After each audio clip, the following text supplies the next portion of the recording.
Boa tarde, meus amigos. Nós estamos na Sociedade de Estudos Espíritas Francisco de Assis. Hoje, dia 25 de julho de 2022. Nesse horário, às segundas-feiras, nós estudamos esse livro, o Livro dos Espíritos, uma publicação de Allan Kardec. E nós estamos estudando a parte segunda do capítulo 4 da pluralidade das existências. E hoje nós vamos continuar o tema Ideias Inatas na questão 218, B de bola, né? Então vamos fazer a nossa prece de abertura. Pai amado, Pai de infinita misericórdia e justiça, estamos todos nós aqui reunidos, Senhor, para mais uma oportunidade de estudos. Te agradecemos, Senhor, a presença junto a nós, dessa espiritualidade amiga, que tem sempre procurado nos incentivar, nos amparar, nos intuir, para que possamos compreender melhor essa doutrina abençoada. Te rogamos a tua proteção, Senhor, a proteção da espiritualidade amiga e a tua permissão para iniciarmos os nossos estudos dessa semana e hoje da segunda-feira. Ser conosco, Senhor, hoje, agora e sempre, graças a Deus. Uma coisa que eu tenho falado com vocês, vou repetir, vai fazer o estudo e a palestra, põe um copinho de água próximo, porque a espiritualidade durante o estudo vai abençoando essa água e depois do estudo, ou ao longo do estudo, a gente vai bebendo essa aguinha fluidificada. Então, nós vamos começar aqui o nosso estudo. Questão 218, B de bola. Kardec pergunta aos amigos espirituais. Grande conexão deve, então, haver entre duas existências consecutivas? Ele quer saber se duas reencarnações que se seguem estabelecem uma grande conexão. E os espíritos respondem: nem sempre. Ô, Rose, desculpe te interromper. Qual é a questão mesmo? É 218, B de bola. Desculpe te interromper. Qual é a questão mesmo, por favor? Me ouvindo, não? 218. É porque a conexão está caindo. 218. Está me ouvindo agora? Agora estou. É 218, tá bom? Então, vamos lá. Então, Kardec faz a seguinte pergunta. Grande conexão deve, então, haver entre duas existências consecutivas? E os espíritos dizem, nem sempre. Porque, às vezes, existe conexão, uma forte conexão, entre a última encarnação que eu tive e essa encarnação atual? É isso que ele quer saber. Se tem uma forte conexão entre essas duas reencarnações. Eles dizem, nem sempre. Tão grande quanto talvez o suponhas, dado que bem diferentes são, muitas vezes, as posições do espírito nas duas e que, no intervalo de uma a outra, pode ele ter progredido. Então, ele diz, pode ser que tenha, como pode ser que não tenha. Não é certo que sempre tenha, tá? Por isso ele diz, nem sempre. Tão grande quanto talvez o suponhas. Porque às vezes eu penso que tem uma ligação grande. Mas ele diz que talvez não. Dado que bem diferentes são, muitas vezes, as posições do espírito nas duas e que, no intervalo de uma a outra, pode ele ter progredido. Então, de repente, na reencarnação passada, eu posso ter vivido uma situação até complicada. Aí o espírito desencarna, no plano espiritual ele estuda, ele aprende tantas coisas. A próxima reencarnação pode ser bem diferente. Vamos ver o caso do André Luiz. Vamos ver a reencarnação que nós conhecemos dele. Foi uma reencarnação onde ele teve vários problemas morais, aonde ele foi muito ligado às questões materiais. Ele desencarnou, foi para o plano espiritual, passa uma grande temporada no plano espiritual. Nós não sabemos ainda se o André Luiz está no plano espiritual, nós não sabemos se o André Luiz já reencarnou. Mas, com certeza, nós podemos chegar à conclusão que a nova reencarnação dele será muito diferente do que a anterior. Porque na anterior ele foi um médico egoísta, muito pego às coisas, preso às coisas materiais, não é?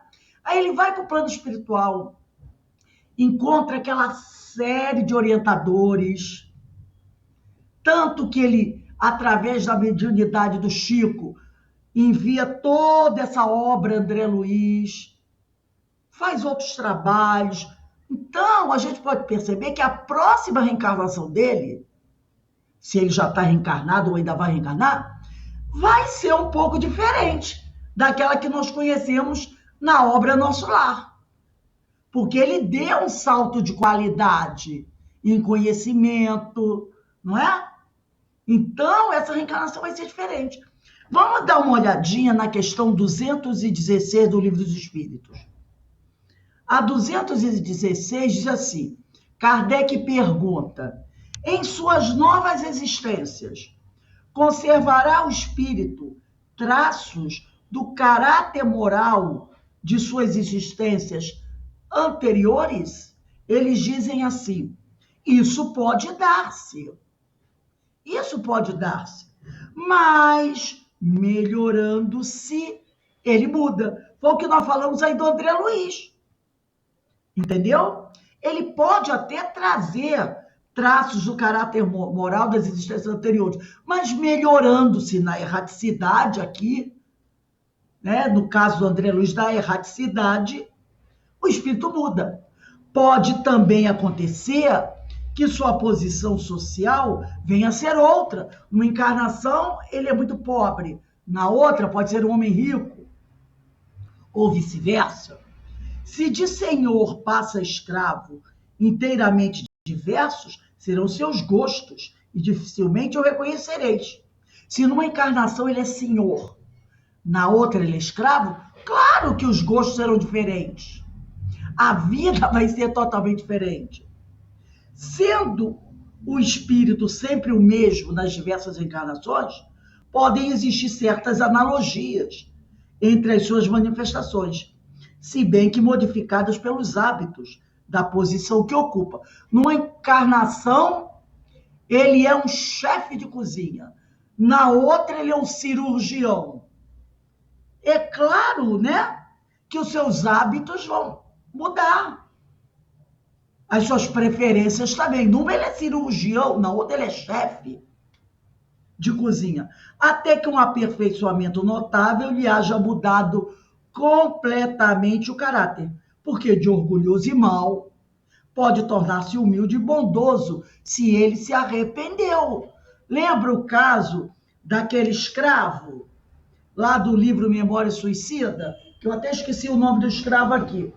Numa encarnação, ele é um centurião romano. Na outra, ele vai ser um escravo africano. Aqui no Brasil, onde nessa reencarnação como escravo, ele vai aprender muito e vai mudar, né, a conduta, o caráter dele. Depois ele volta para aquele grupo ali mesmo, a qual ele era ligado, aqueles romanos, só que numa outra situação, não mais como opressor, né? Mas como um espírito com muito conhecimento, que vai usar esse conhecimento para auxiliar e não mais para pressionar, agredir. Vamos voltar agora à nossa questão 219. Nós estávamos estudando a 218b de bola e fomos até o 216. Agora voltamos a 219.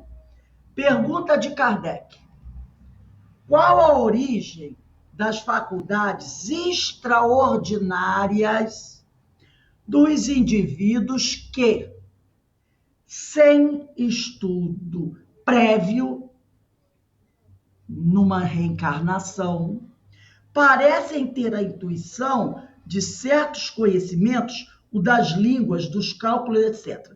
Então, ele quer saber o seguinte: de repente, você tem essa reencarnação e você tem uma pessoa semi-analfabeta. Vamos colocar assim. Mas essa pessoa semi-analfabeta, você percebe que ela é boa em cálculos, que de repente ela começa a estudar uma língua estrangeira, aprende com facilidade, e que ela tem um certo conhecimento. Você diz assim, estranha essa pessoa, né? É uma pessoa que mal terminou o primário, como era antigamente chamado, né? O ensino fundamental, mas, nossa, ela tem conhecimento de história, geografia, é uma pessoa que sabe falar muito bem, apesar de ter estudado muito pouco, tem uma concordância verbal praticamente perfeita, é uma pessoa que tem, sabe, conversa sobre política, sobre vários temas. De onde essa criatura, sem ter uma base escolar, né, bem consolidada, tem a intuição desses conhecimentos todos? A gente não costuma encontrar gente assim? Claro que conhece. A minha sogra, ela estudou muito pouco.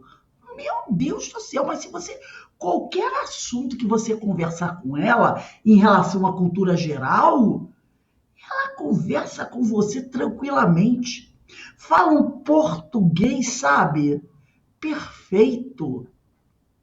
Rose, Oi, pode eu falar. conversava muito com ela, que ela, minha vizinha, né? Ah, Adorava conversar com ela. Falei, meu Deus, como é que pode uma pessoa nessa idade, com essa cabecinha boa, e ter uma conversa, um papo gostoso? Eu ela adorava conversar com é a ela. minha sogra, não é? É, A pessoa tem uma postura, sabe? olha, eu ficava horas e horas conversando com ela. A gente ficava 1 hora até mais conversando. Ela é uma pessoa fina, de fino trato, É, e foi uma mulher criada do interior, na roça, no interior do estado do Rio. Estudou-se, no máximo, até a terceira, quarta série primária. Mas vocês precisam conhecer o jeito assim dela. Até assim, sabe? A postura, a cabeça assim, sabe? Aquela coisa da cabeça alta, elegância. Aí você fica olhando, você diz, meu Deus, de onde vem isso? Aí olha o que os espíritos dizem. Lembrança do passado. Progresso anterior da alma, mas de que ela não tem consciência. No caso dela, ela é a católica, apostólica, romana, minha sogra, né? Mas não é assim fechada, não. Ela conversa sobre qualquer religião com você. Entendeu? Ela conversa. A gente conversava sobre espiritismo, sobre o cristianismo. Ela tem um conhecimento do cristianismo, da história da igreja, da história de Jesus. Ela conversa sobre doutrina espírita, sabe? Ela tem esse conhecimento. De onde queres? Aí ela diz aqui. De onde quer? Ele faz uma pergunta. Os espíritos colocam uma pergunta. De onde queres que venham tais conhecimentos? Né? De onde eles podem vir? Só podem vir do teu histórico, do teu passado.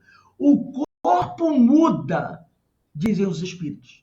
O espírito, porém, não muda, embora troque de roupagem. É um espírito imortal. Aí aqui eu trouxe novamente, rapidinho, vocês não precisam pegar o livro,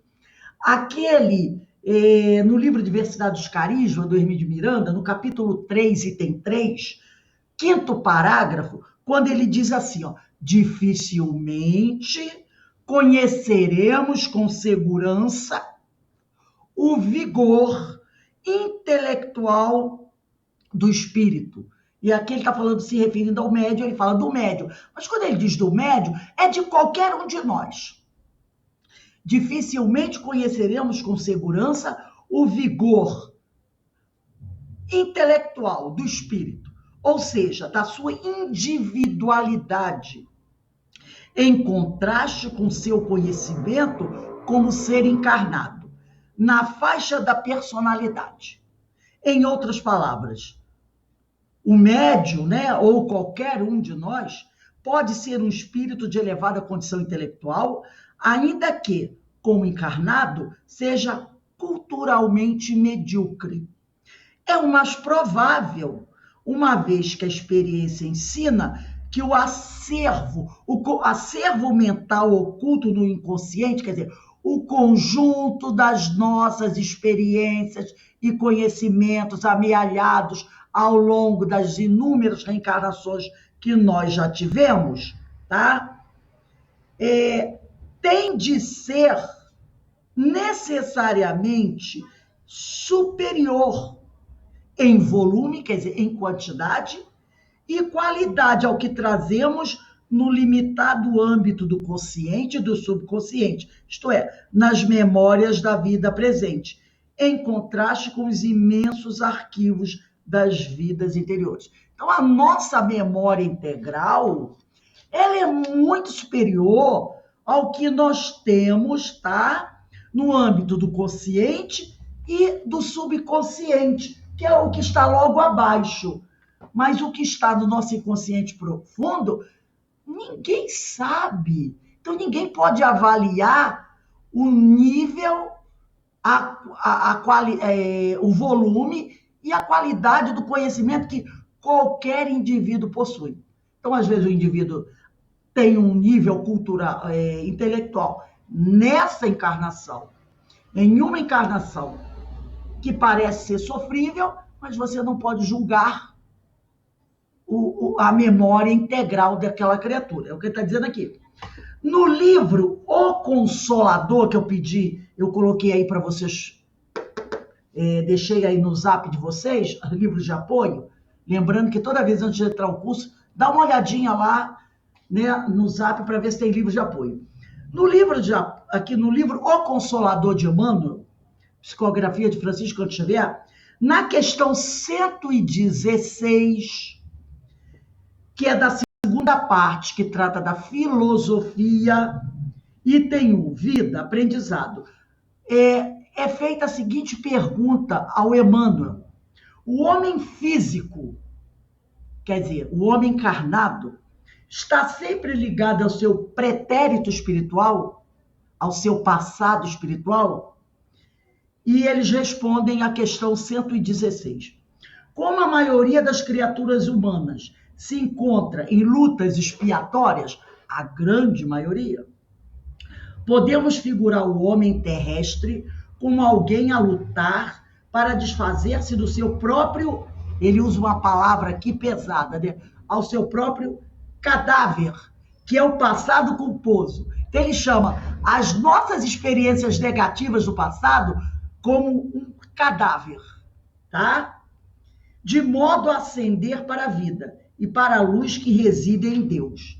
Essa imagem temo-la na semente do mundo que, para desenvolver o embrião cheio de vitalidade e beleza, necessita do temporário estacionamento no seio lodoso da terra, a fim de se desfazer do seu envoltório, crescendo em seguida para a luz do sol e cumprindo sua missão sagrada enfeitada de flores e frutos. Aí ele está falando aqui, fazendo uma comparação com a semente. Lembra quando nós estudamos a parábola da semente, que foi falado sobre a plântula, que é, você pega a semente, coloca no fundo da terra, e ela estoura. Quando ela estoura, sai aquele galinho verde, chamado de plântula. Então, ele diz que a semente, para ela germinar, ela tem que ficar um tempo estacionada no seio lodoso da terra, quer dizer, no fundo da terra. Não é assim? Para você fazer com que uma planta cresça, uma mangueira, né? Uma grande árvore, você não abre a terra e bota a semente lá no fundo da terra e aguarda um tempo e você vai jogando água para ela crescer. É a mesma coisa, ele está comparando o homem à reencarnação. do homem. Ele diz aqui, né?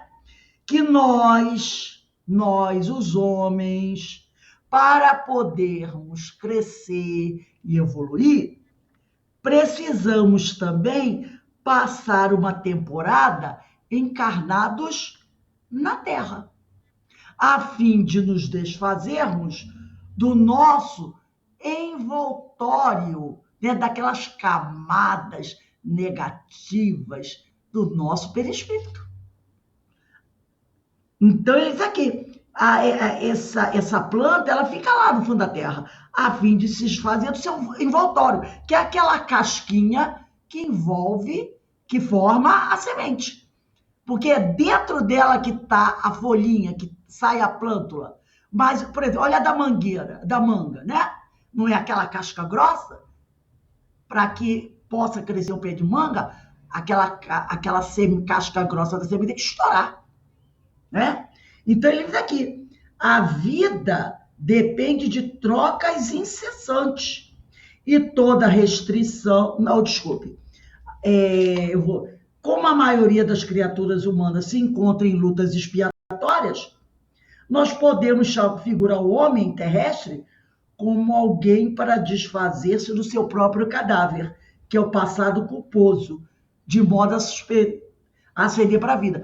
Da mesma maneira que, imagina um caroço de abacate. Olha, ele é durinho, né? Um caroço de abacate, um caroço de manga.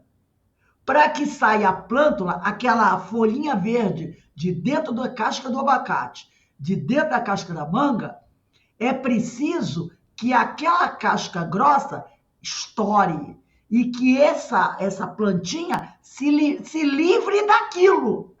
Porque é aquilo que aprende ali, não é? Quando ela estoura, ela sai dali de dentro e vai atravessando a terra e germina, desponta. É a mesma coisa, né? Nós viemos para a Terra. Aqui na Terra, a gente vai se livrar dessa casca dura, né? Essa casca dura. A gente vai se livrar dela, desse passado culposo, para que a gente possa crescer e brilhar. Questão 117 do livro Consolador. A inteligência, é a pergunta que é feita a Emmanuel, julgada pelo padrão humano, inteligência julgada pelo padrão dos homens, será a súmula? Súmula é um relatório, né? De várias experiências do espírito sobre a Terra? Os valores intelectivos representam a soma de muitas experiências e várias vidas do espírito, no plano material. Uma inteligência profunda significa um imenso acervo de lutas planetárias. Atingida essa posição, se o homem guarda consigo uma expressão idêntica de progresso espiritual pelo sentimento, então estará apto a elevar-se a novas esferas do infinito para a conquista de sua imperfeição.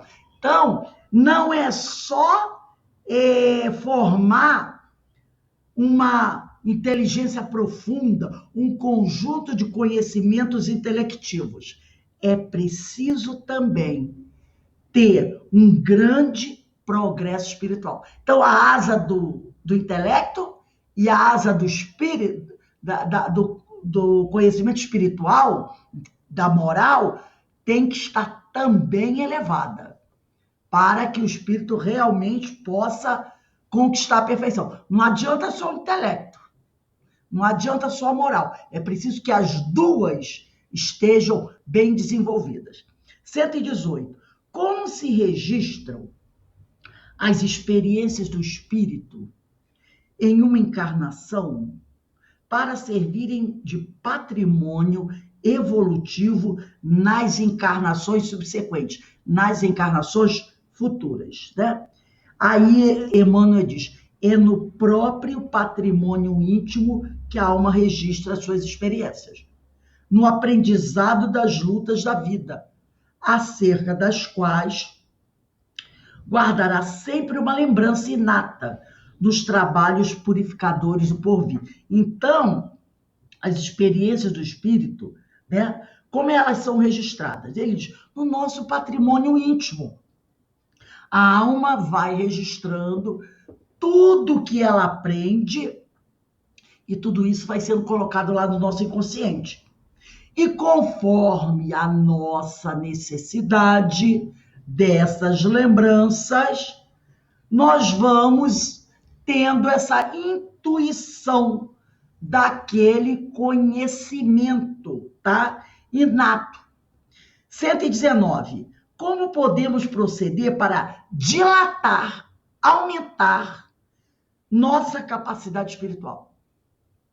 Ainda, diz Emmanuel, não encontramos uma fórmula mais elevada e mais bela do que esforço próprio. Eu achei interessante isso aqui. Ó, não tem mágica, não tem aquela fórmula para você fazer isso. Ele diz, a única que eu conheço, e ele ainda diz assim, ó, a mais bela é do esforço próprio, dentro da humildade e do amor do ambiente de trabalho e de lições da terra, onde Jesus ouve por bem instalar a nossa oficina de perfectibilidade para a futura elevação dos nossos destinos de espíritos imortais. Então, Jesus instalou na Terra a nossa oficina de trabalho. Entendeu? É aqui, se eu estou encarnada aqui na Terra, é porque Jesus disse assim, ó, vai para a Terra, que a tua oficina de trabalho, a sua oficina onde você vai conquistar a perfeição, é no planeta Terra, tá bom? Para a futura elevação dos nossos destinos de espíritos mortais. É igual o sujeito diz assim, gente, pelo amor de Deus, eu queria sair do Brasil. Eu queria ter nascido no outro país, na Suíça, na Itália, na Alemanha, porque, pelo amor de Deus, Senhor, na próxima encarnação, eu não quero nascer no Brasil. Por que tu nasceu no Brasil? Por que você não saiu do Brasil? Tanta gente sai do Brasil, não é? Vai morar em Portugal, vai morar na Espanha, vai morar nos Estados Unidos. Por que você não conseguiu? Porque a tua oficina trabalha no planeta Terra, na América do Sul, no país Brasil. É porque é aqui que você tem que trabalhar, entendeu? É aqui no Brasil.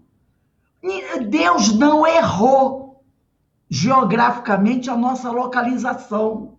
Ele não errou, entendeu? E Jesus fez tudo direitinho. Formou o planeta, né? Construiu o planeta Terra e disse assim, aqui nesse planeta eu vou colocar como moradores um X número de espíritos. E ele pegou, abriu a gavetinha, tirou lá o bilhetinho, disse assim, cada bilhetinho desse é um nome. É fulano. Não errou, não. É você aqui. Vocês vão lá para o planeta Terra. E é aqui a nossa oficina de trabalho. Aí tem gente que resolve fugir da oficina de trabalho antes de terminar o trabalho. O que arruma? Confusão. Porque vai voltar para a mesma oficina de trabalho. Vai ter que voltar. Não é? Não pode querer fugir. Item 120. Pode existir inteligência sem desenvolvimento espiritual? Olha a pergunta.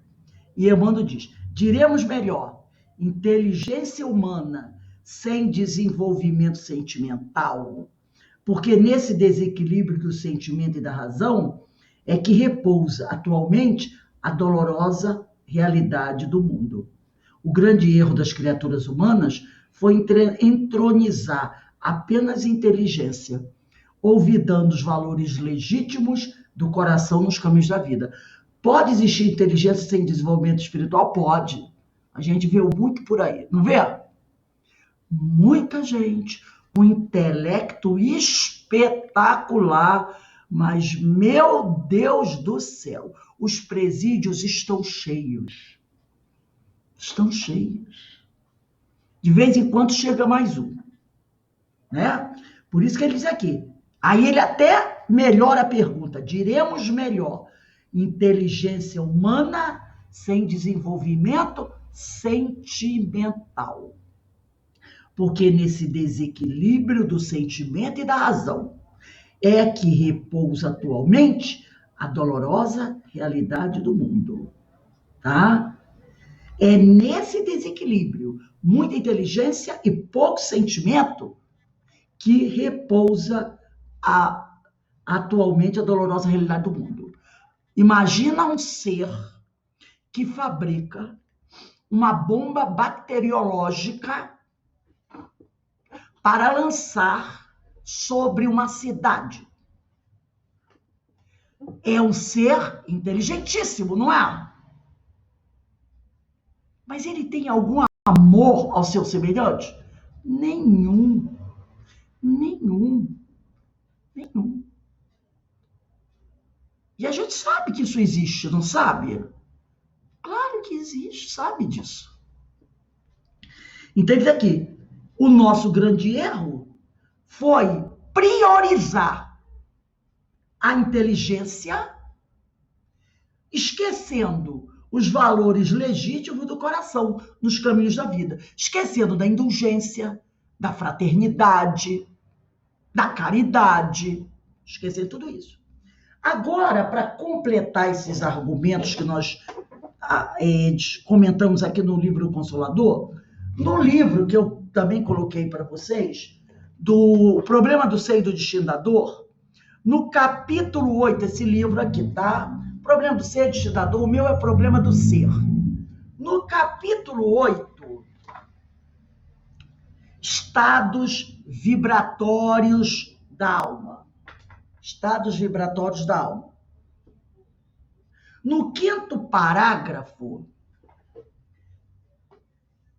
Leon Denis diz assim, os mínimos detalhes, é o 5º parágrafo do capítulo 8. Se o meu livro é publicação do Leon Denis, quem tiver o livro, publicação da FEB, o texto vai estar um pouquinho diferente, tá? Porque as traduções são diferentes. Eu acho isso aqui, eu não acho legal. Por exemplo, o Leon Denis foi a primeira casa espírita a publicar o Problema do Ser, do Destino da Dor, o Problema do Ser e do Destino. E aí, quando a outra editora vai publicar, eu acho que devia simplesmente pegar a tradução daquele que primeiro publicou e copiar e imprimir. Não, vai até a França, pega o livro em francês, dá para outra pessoa traduzir. Aí o texto fica diferente, entendeu? Fica diferente. Então você vai ter textos um pouco diferentes, porque são duas traduções diferentes de um mesmo livro.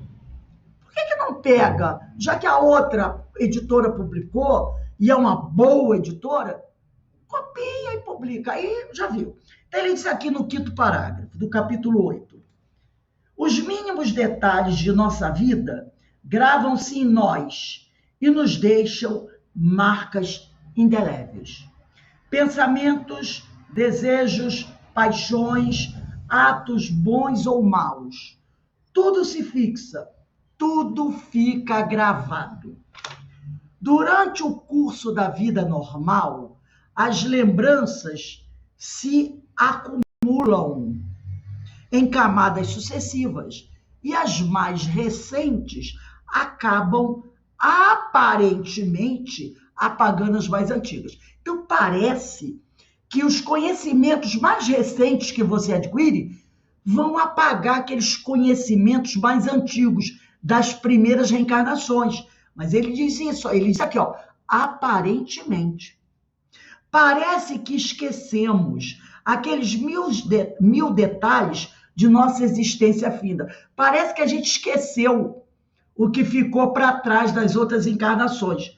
Entretanto, nas experiências hipnóticas, quando alguém, um médium é colocado em hipnose, né? Basta evocar o tempo passado e recolocar o sujeito. Sujeito quer dizer sensitivo, médium, pela vontade, em uma etapa anterior de sua vida, em sua juventude ou até mesmo na infância, para que aquelas lembranças reapareçam em massa. Então, basta colocar o sensitivo hipnotizado e evocar, e ele vai lembrar daquelas coisas. Lembra da Dona Laura e o seu Ricardo, no livro Nosso Lar, que eles conseguiram voltar 300 anos no passado? Aí ele diz aqui, o sujeito, quer dizer, o sensitivo, revive seu passado, não apenas com o estado de alma e a associação de ideias que lhe eram peculiares à época. Ideias, às vezes, bem diferentes daquele processo atualmente. Por isso que, às vezes, a pessoa não acredita, né, na psicografia, da mensagem que vem. Porque senão, ele está falando aqui uma coisa que ele não gosta. Porque o que você trouxe lá do passado, de repente, vamos dizer que o médium seja uma pessoa calma, tranquila, super pacífica. Aí o magnetizador hipnotiza o médium e ele volta umas 4 reencarnações do passado e começa a falar do dia a dia dele, 3 a 4 reencarnações do passado. Vamos dizer que ele tenha acessado uma reencarnação onde ele foi um bárbaro guerreiro, um matador. E ele começa a contar esses detalhes. Quem conhece o médium vai dizer assim, ó, isso aí, ó, isso é mistificação, isso é mentira. Porque eu conheço o médium. Ele é um homem bom, religioso, pacífico. Ele é agora. Agora ele é. Mas ele está trazendo uma lembrança lá de trás. E vamos imaginar que Jesus Gonçalves hoje estivesse encarnado. Vamos imaginar que ele estivesse encarnado. Conversando com ele, né? Vamos pensar no Divaldo hoje. Quem conheceu o Amazonas Hércules diria, que homens pacíficos. Volta lá atrás. Jesus Gonçalves alarico, um guerreiro que mandava passar por cima. Quem é que reconheceria? Não é possível. Amazonas Hércules, Divaldo Pereira Franco, jamais. Dona Ivone Pereira, não é? Que mais recente ainda, aquela mulher, né, religiosa, aquela mulher meiga, fraterna, voltasse mais 5 reencarnações atrás. A gente sabe nos livros dela o que ela fez em algumas obras, né? O Drama da Bretanha, o Cavaleiro de Lumière. Quando ela conta as coisas que ela fez, a pessoa diz assim, não é possível. Então é o que ele diz aqui. O sujeito, quer dizer, o sensitivo, revive seu passado não apenas com o estado de alma e associação de ideias que lhe eram peculiares à época. Ideias, às vezes, bem diferentes daquele professa atualmente, com seus gostos, seus hábitos, sua linguagem, mas também reconstituindo automaticamente todo o conjunto dos fenômenos físicos contemporâneos daquela época. Isto nos leva a reconhecer que há uma correlação estreita entre a individualidade específica e o estado orgânico. Então, às vezes, quando o sujeito começa a relembrar os fatos do passado, ele começa a vivenciar também a sensação orgânica que vem com essas lembranças. E ele vai dizer aqui, ó, cada estado mental está associado a um estado fisiológico. A evocação de um estado mental, de uma lembrança dessa, na memória dos sujeitos, dos sensitivos, logo provoca o aparecimento de outro. Então, vamos dizer que um indivíduo era um indivíduo extremamente violento. Quando ele começa a falar sobre as atrocidades que ele fez no passado, ele se enche daquela, sabe, aquela energia dele. Vocês querem ver uma coisa? Eu vou contar para vocês uma história que aconteceu comigo há muito tempo atrás. De vez em quando acontecem essas coisas. Eu estava na minha casa, no apartamento aí que eu morava no condomínio, um dia de tarde. E aí eu deitei no sofá da sala e liguei a televisão. E começou a passar um filme, que eu não me lembro bem qual era o filme. Eu acho que era Covades, ou Os Últimos Dias do Império Romano. Era um filme assim, sobre o Império Romano. Só que o filme começava, o filme iniciava, e eu estava deitada ali assistindo o filme, mas eu não estava muito desperta, não. Eu estava meio cansada, era assim uma tarde meia fria, então eu estava deitada assim, assistindo o filme, mas assim, um pouquinho, não muito, mas um pouquinho sonolenta. O filme começou. A abertura do filme era assim. Era um campo de montanhas e uma tropa romana marchando. E eles estavam marchando, vindo da batalha em direção a Roma. E aquela tropa ia marchando, né? Os soldados, alguns usando aquelas roupas, tipo assim, de pantera, né? Porque o exército romano usava, não sei se vocês sabem, né?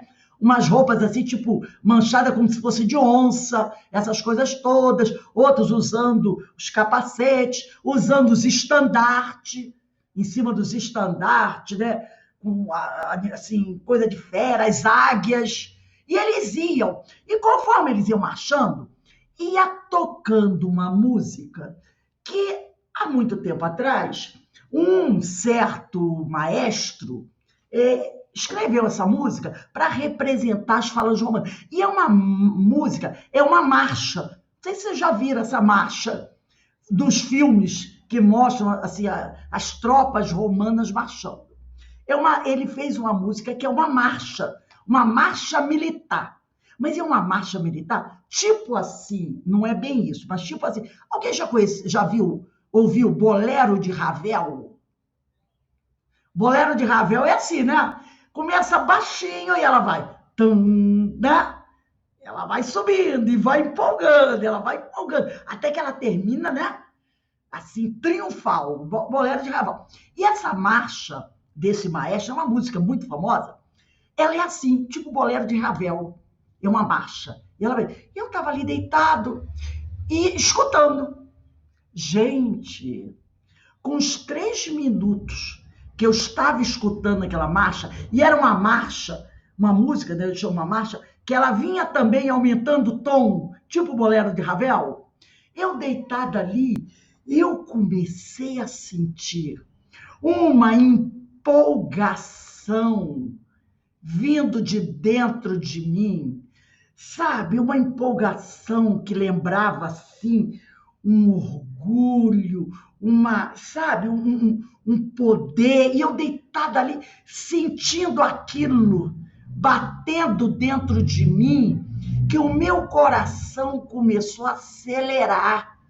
Sabe? Aquela empolgação ali, como se eu tivesse no meio de tudo aquilo. Aí, de repente, eu dei aquela parada e disse, meu Deus. Aí respirei fundo, porque aí terminou a cena também, né? Entrou noutra. Respirei fundo assim, falei, meu Deus, de onde veio isso? Veio daquela música que deve ter acessado alguma lembrança do passado, porque na marcha, os soldados da frente, eles vinham tocando. Então, o maestro colocou aquela marcha, porque as tropas, elas iam andando, iam tocando, até para empolgar os soldados, para eles ficarem cansados. Então, era normal todo batalhão ter os seus tocadores lá, de tambores. Até quando ia começar uma batalha, eles rufavam os tambores, né? E quando eles iam marchando, eles iam tocando os tambores, até para marcar o compasso, né? Eu sei bem, eu conheço bem esse troço. Até para marchar o compasso da marcha. Então eu senti isso. Senti no meu corpo. Tanto que eu parei, eu estava suando, eu já estava até suando, sabe? A empolgação foi tanta, a vibração foi tanta, que eu passei a mão assim, eu estava suando. É o que ele diz aqui, ó. Cada estado mental está associado a um estado fisiológico. Percebeu? A evocação, a lembrança de um estado mental na memória dos sujeitos, dos sensitivos, logo provoca o aparecimento do outro qual? Do estado fisiológico. Aí ele diz aqui, como ocorrem as flutuações constantes e a renovação integral do organismo físico em alguns anos, este fenômeno seria incompreensível sem o papel do perispírito. Se nós não tivéssemos o nosso perispírito, como entender isso? Porque esse corpo vai morrer, mas o meu perispírito vai continuar. E nesse perispírito está tudo isso aí. Entendeu? Aí ele diz aqui, sem o papel do perispírito, que guarda em si, gravadas em sua substância, todas as impressões de outrora. É ele, o perispírito, quem fornece à alma, ao espírito, o total de seus atos conscientes, mesmo após a destruição da memória cerebral que está no corpo físico. Os espíritos o demonstram por suas comunicações, pois conservam no espaço as mínimas lembranças de suas existências. Então, olha só que coisa maravilhosa, não é? Maravilhosa que Leon Denis trouxe aqui para a gente. Deixa eu só pegar aqui um instantinho uma coisa. Opa! Só para confirmar. Então, ele traz isso para a gente, né? Olha que coisa fabulosa. Que conhecimento ele nos traz com essas informações, né? Agora, vamos lá para o item 220 de O Livro dos Espíritos. Pode o espírito, mudando de corpo, perder algumas faculdades intelectuais? Deixar de ter, por exemplo, o gosto das artes? E assim diz os espíritos. Sim, sim. Desde que conspurcou, quer dizer, desde que maculou a sua inteligência ou a utilizou mal. Ademais, uma faculdade qualquer pode permanecer adormecida durante uma existência, por querer o espírito exercitar outra, que nenhuma relação tem com aquela. Esta, então, fica em estado latente para reaparecer mais tarde. Vamos dizer que uma pessoa, durante muito tempo, ela desenvolveu, né, uma faculdade muito ligada às coisas materiais. Não quer dizer que tenha sido ruim, não. Tá? Muito ligada às coisas materiais. E pouco deu atenção à arte. A arte. Agora, nessa encarnação, ele diz assim, essa parte aqui, muito ligada às coisas materiais, eu desenvolvi bem. Só que a questão arte, e arte aqui envolve tudo, tá? Envolve a literatura, a pintura, a música, tudo. Essa parte artística, que é mais sensível, né? Mais elevada, eu pouco trabalhei. Então, nessa encarnação, eu vou deixar de lado, vai ficar meio adormecida essa minha questão aí, científica, vamos dizer, a questão da ciência, né? E eu vou desenvolver as artes. Não quer dizer que ele vai esquecer a parte científica, mas ele vai deixar um pouco de lado para trabalhar mais a outra. Então, ele diz aqui, esta, então, fica em estado latente para reaparecer mais tarde. Voltando ao livro do Leon Denis, o problema do ser, do destino, da dor. Por exemplo, a pessoa que hoje está muito ligada às artes, pode ser que na próxima encarnação, essa parte artística fique adormecida. E ele vai desenvolver outro talento que ele não desenvolveu. E, de repente, alguém vai dizer para ele assim, você quer escrever uma música? Você quer pintar um quadrinho? Quadrinho, eu não sei nem segurar no pincel. Eu não tenho nem jeito para segurar no pincel. Entendeu? Porque ele precisa desenvolver outra situação, outra faculdade. Vamos no livro Problema do Seio do Destino da Dor, ou Problema do Seio do Destino, capítulo 14. Aqui no capítulo 14.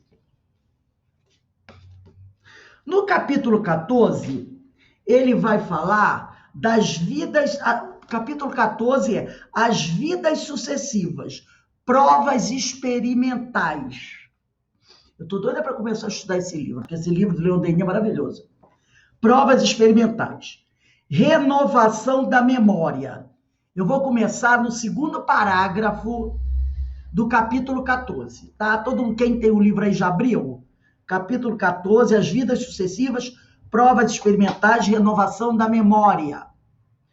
Segundo parágrafo, diz assim, a objeção mais comum é esta, quer dizer, deve ser aquilo que o pessoal mais critica, que o pessoal mais tem dificuldade. Então ele diz assim, a objeção mais comum é esta, se o homem já viveu, perguntam, por que não se recorda de suas existências passadas? É o tal do esquecimento, né? O pessoal tem uma dificuldade terrível de aceitar a reencarnação por causa do esquecimento. Eu não lembro de nada, que história é essa? Aí Leon Denis diz aqui, consagramos este capítulo e os demais a refutar, eu li aqui uma linha do parágrafo anterior, que ele diz assim, consagramos este capítulo e os demais, a partir do capítulo 14, a refutar as objeções de seus contraditores e abordaremos o conjunto das provas científicas que a cada dia vem consolidá-la. Segundo parágrafo. A objeção mais comum é esta. Se o homem já viveu, perguntam, por que não se recorda de suas existências passadas? Já apontamos sumariamente a causa fisiológica deste esquecimento. Esta causa é o próprio renascimento. Capítulo 3 do livro Missionários da Luz, 3 ou 13, eu não tenho muita certeza se é o 3 ou 13, do Missionários da Luz, que trata da reencarnação. Eu aqui falei 3, mas eu acho que é 13, do livro Missionários da Luz. Quem tiver aí puder confirmar, é isso que eu estou confundindo com No Mundo Maior, que é a Casa Mental, que é capítulo 3. E a o capítulo 13 do livro Missionário da Luz, que trata da reencarnação de Sigismundo, né? Então, ele diz assim, esta causa é o próprio renascimento, isto é, a ação de portar um novo organismo, um invólucro material que, superpondo-se ao envoltório fluídico, quer dizer, o novo corpo fica por cima, vamos dizer assim, né, do perispírito, representa com relação a ele o papel de um abafador. Então, o novo corpo é como se fosse um abafador do perispírito. É isso que ele está querendo dizer. Consequentemente, a diminuição de seu estado vibratório, cada vez que o espírito se instala em um corpo novo, com um cérebro material virgem, e não dá para ver, é o 13. Não dá para ver. É o 13, né? Missionários da Luz, capítulo 13, a reencarnação de Sigismundo. Obrigada, Denise. Então, ele diz aqui, cada vez que o espírito se instala em um corpo novo, que ele reencarna, né? Com um cérebro virgem, que é um cérebro novo, né? Se o corpo é novo, o cérebro é novo também. Com o cérebro virgem, de qualquer imagem, ele se encontra impossibilitado de exprimir as recordações acumuladas de suas vidas anteriores. Porque o cérebro está novinho. Então, ele não vai poder...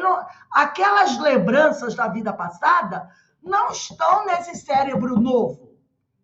É isso que ele está dizendo aqui. Olha só. Vou ler de novo. Qual é a causa do esquecimento? A causa é o renascimento, isto é, a ação de portar um novo organismo, um novo corpo, um invólucro material que, superpondo-se ao envoltório fluídico, representa, com relação a ele, o papel de um abafador. O corpo é como se fosse um abafador do perispírito. Consequentemente, a diminuição de seu estado vibratório. Então, o perispírito de um homem encarnado tem uma diminuição do seu estado vibratório. Cada vez que o espírito se instala em um corpo novo, com o cérebro virgem de qualquer imagem, ele se encontra impossibilitado de exprimir as recordações acumuladas de suas vidas anteriores. É verdade que seus antecedentes revelar-se-ão ainda em suas aptidões, em sua facilidade de assimilação, em suas qualidades e seus defeitos. Mas todo o detalhe dos fatos, dos acontecimentos que constituem seu passado, reintegrado às profundezas da consciência, ficará velado durante a vida terrestre. O espírito, no estado de vigília, apenas poderá expressar, através da linguagem, as impressões registradas por seu cérebro material.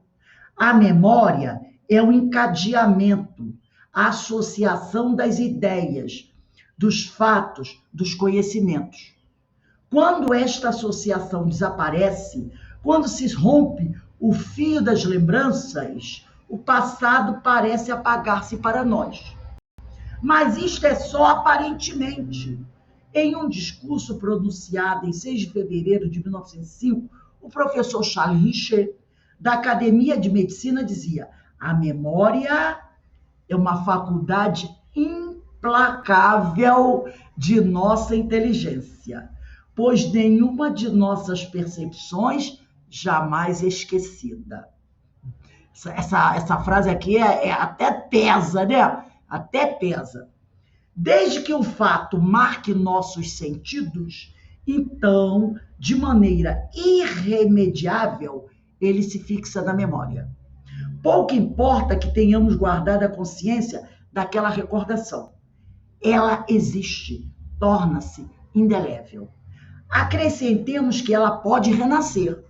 O despertar da memória é apenas um efeito de vibração produzido pela ação da vontade nas células do cérebro. Agora, vamos pular aí umas 4 linhas. Ele diz assim: não existindo mais os cérebros físicos, o cara morreu, o corpo se decompôs, o cérebro físico também.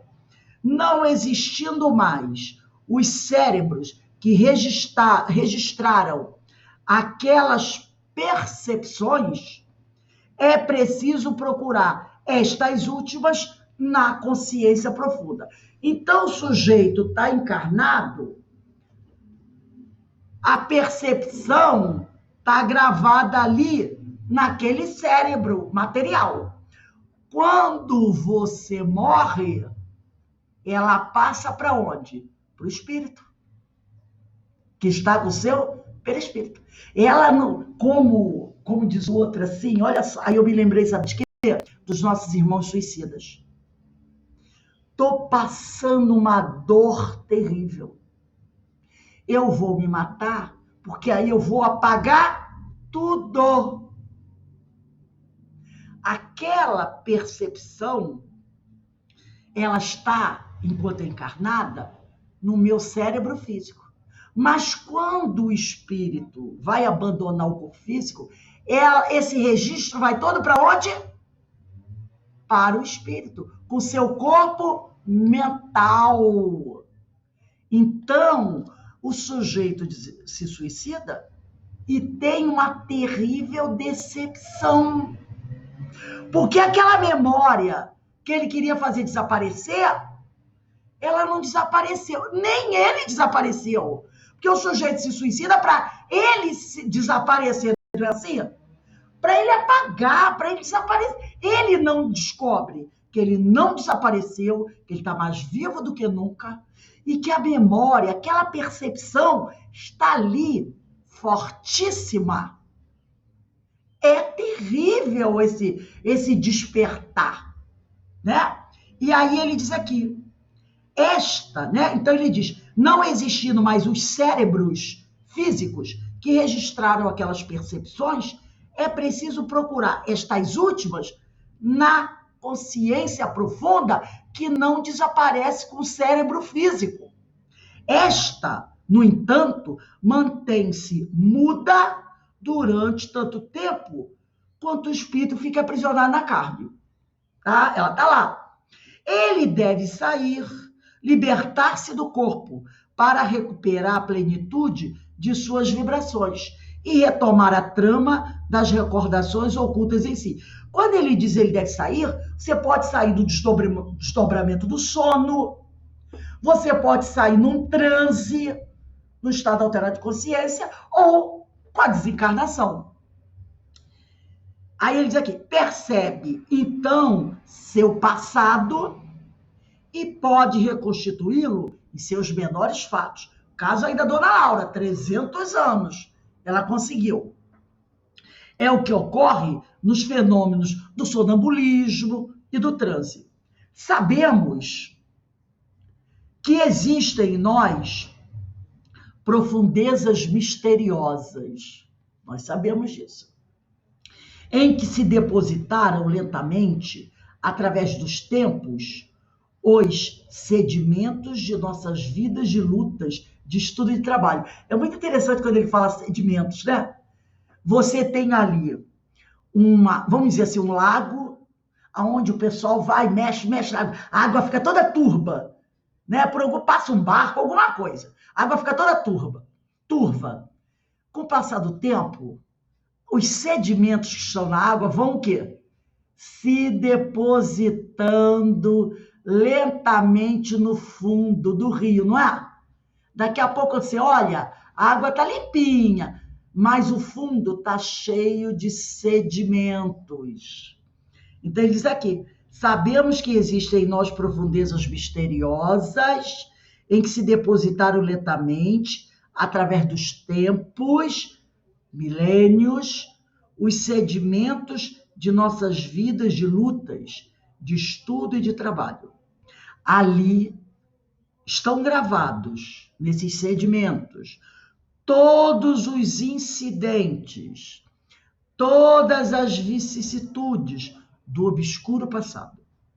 É como um oceano de coisas adormecidas que as ondas do destino balançam. Aí, quando a onda ou alguma coisa bate com muita força, o que acontece? Os sedimentos, sobem. Não é assim que acontece? Os sedimentos sobem. Se a onda bater com muita força, o sedimento sobe. Aí você vê o que está lá no fundo. Dali um pouco, aquilo baixa novamente. Eu achei esse trecho aqui maravilhoso desse livro. É o capítulo 14, né, do livro do Leon Denis. Para encerrar, vamos ver a questão. Não, vamos parar por aqui. Vamos deixar a questão 221 para a semana que vem. Hoje são 25, domingo é 31, semana que vem é dia 1º, né? 1º de agosto. Então a gente vê como Leon Denis, ele é maravilhoso, ele vai trazendo para a gente de uma forma muito clara, deixa eu ver se é aqui, deixa eu encerrei mesmo aqui, muito clara, todas essas orientações, ele vai explicando direitinho tudo que está aqui no Livro dos Espíritos. Então vamos dar uma paradinha aí, são 5h10, 5h25, tá bom, Denise? para a gente voltar para o estudo do livro Memória Suicida, que já está terminando, dentro de breve vai terminar, e nós vamos, já até mandei um cartazinho para vocês aí no WhatsApp, né?